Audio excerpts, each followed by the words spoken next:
Hi, Casey Hendrickson with Michiana's Morning News right here on 95.3 MNC. You know, it's great to live in the United States of America. Our democracy. Caught you, didn't I? You see, no doubt if you go out there and you look at people and you say, hey, what type of government was the United States founded to have?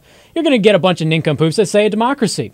Fact of the matter is, we're not a democracy. At least we're not designed to be. We might be more a democracy now than what we were actually designed to be, which was a representative republic.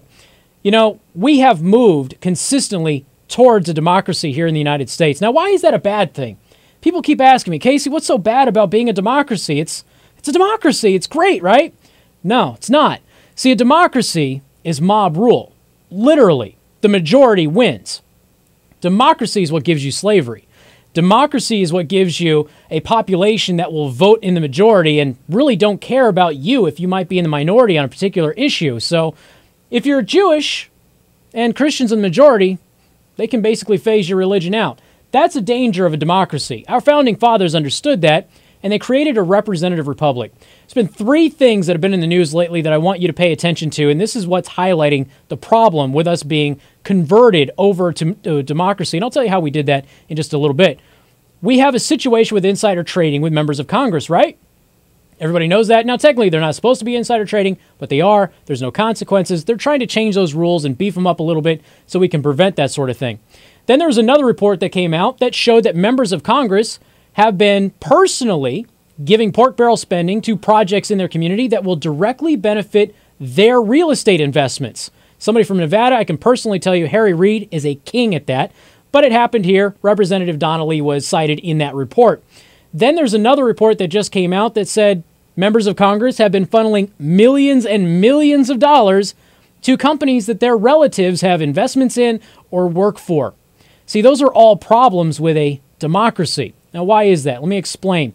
See, the three branches of government were basically, well, not three branches of government, but the two houses of Congress and then the executive branch were set up to do three very distinct things and provide balance to our representative republic. The executive branch, president and his cabinet, designed to represent the country in international affairs. Then you have the House of Representatives. They represent the population. You elect them by popular vote. They live in your district. They're supposed to live in your district. Then you have the U.S. Senate.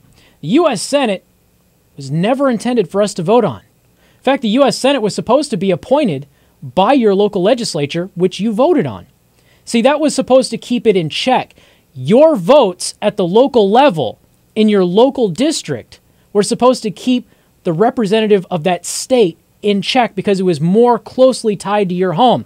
You didn't have to worry about a larger population in another part of the state electing your senator. You got the opportunity to have a bigger say. So senators are supposed to be elected by your local representatives, and then we passed the 17th Amendment, changed all of that. Now we vote for our Senate based on popular vote. Now we vote for our House of Representatives based on popular vote. And now we vote for the President of the United States largely based on popular vote. Did you know you have no constitutional right to vote for President of the United States? Your votes actually technically aren't even supposed to count.